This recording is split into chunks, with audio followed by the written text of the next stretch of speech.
Howdy folks, and welcome back to the Hillbilly Kitchen. Today we're making no-bake cookies with coconut oil.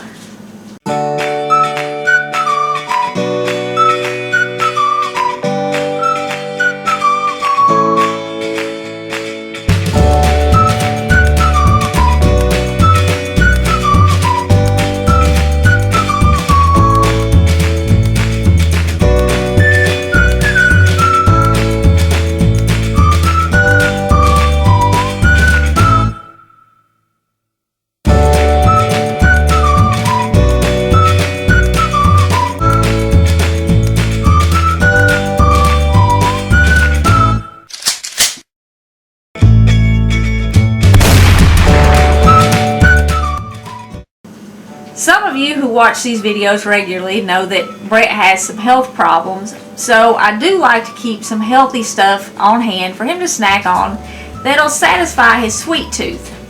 And these no-bake cookies are one of those things. The oatmeal, of course, everybody knows about the health benefits of oatmeal. It lowers your cholesterol, and it does kind of help regulate your blood sugar a little. Coconut oil is something new that people are just starting to really use a lot, and it has health benefits that we're still learning about. It definitely helps to regulate your blood sugar. Cocoa also has a lot of health benefits. This is all natural cocoa, and it's good for your heart. And we do have some sugar in this because, like I said, I like for him to be able to satisfy his sweet tooth. And you can cut the sugar a little in this recipe. You can use between 1.5 cups and 2 cups. I probably wouldn't go any below 1.5 cups unless you're using some other kind of sweetener. And I don't like the artificial sweeteners. Some honey in this would probably work okay. I'm not real sure about what it would do when you cook it. You could use some stevia, maybe do half stevia and half sugar or something. But the aspartame stuff, I'd stay away from that stuff. And this has 1/2 cup of milk in it and some vanilla, and that's all you need.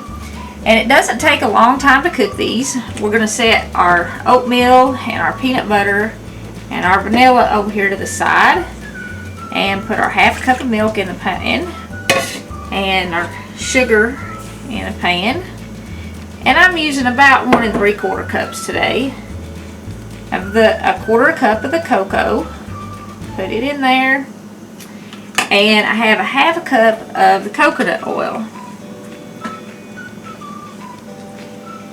If you for some reason don't like coconut oil, you can make these cookies with 1/2 cup of butter. And we're going to heat this to a boil over about medium heat. You don't want to scorch it on the bottom, and you do want to stir it. And you want to boil it for about 1.5 minutes to 2 minutes. If you don't boil it long enough, your sugar will be gritty and grainy in your cookies, and that's not really good.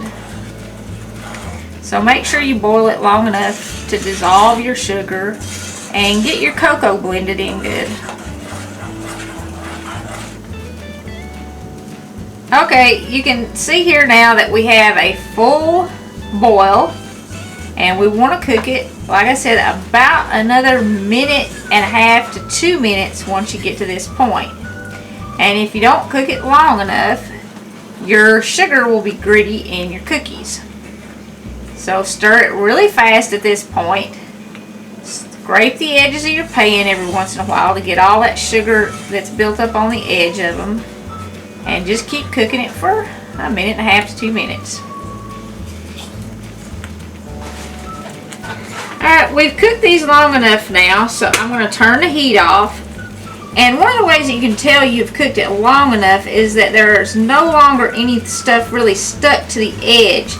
The sugar that's on the edge of your pot will be rough, and your spoon will like scrape it until it gets hot enough to make all the sugar soft. And when that happens, you've cooked it about long enough.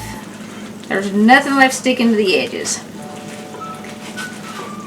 So at this point, I'm going to slide it over off my stove by and add in my peanut butter first, because I want to get that peanut butter melted in there good.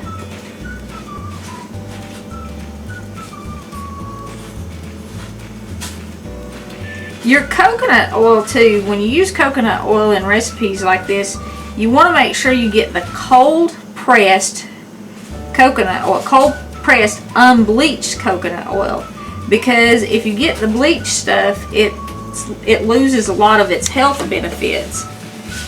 And I'm going to add my vanilla, and I add about a teaspoon to a teaspoon and a half to this. It just depends on how much you want. I've seen some recipes for these cookies that only call for a half a teaspoon of vanilla. I like vanilla. Stir it up until you get your peanut butter all melted and it's mixed in there nice and smooth.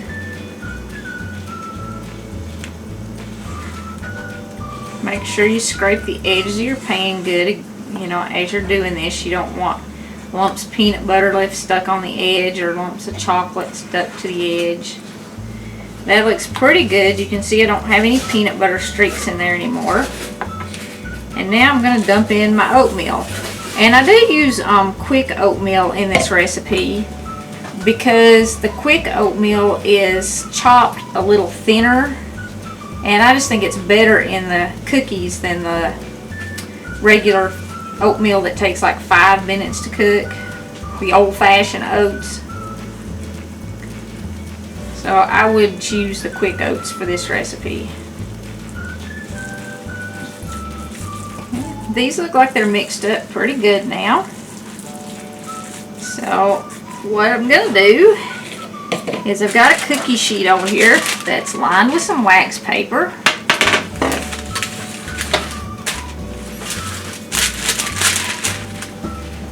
I'm going to take a spoon or some kind of a little scooper and scoop your cookies out onto the wax paper to let them cool.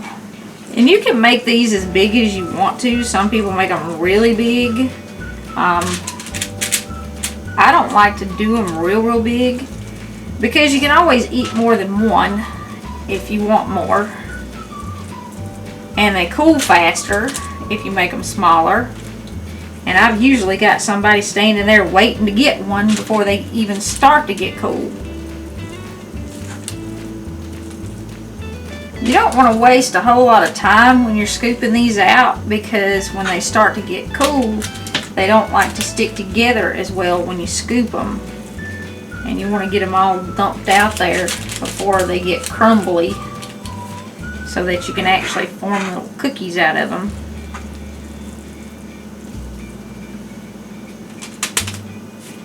Once these cool, I'll take them off of here and store them in a Ziploc bag in the refrigerator so they don't melt, especially in the summertime. You know, sun come in through a window or something and you'll end up with a big bag of goo if you don't store them in the refrigerator. But just let these cool, slide them off the wax paper, put them in a bag and store them in your refrigerator. I'm going to have to get out some more wax paper because that's only about half of them. You can see how many a batch makes. They are absolutely delicious, and if you're trying to eat healthier, these are a really good choice. And like I said, they will satisfy your sweet tooth and your chocolate craving. So thanks for joining us again in the Hillbilly Kitchen. Don't forget to click like and subscribe, and we'll see you next time.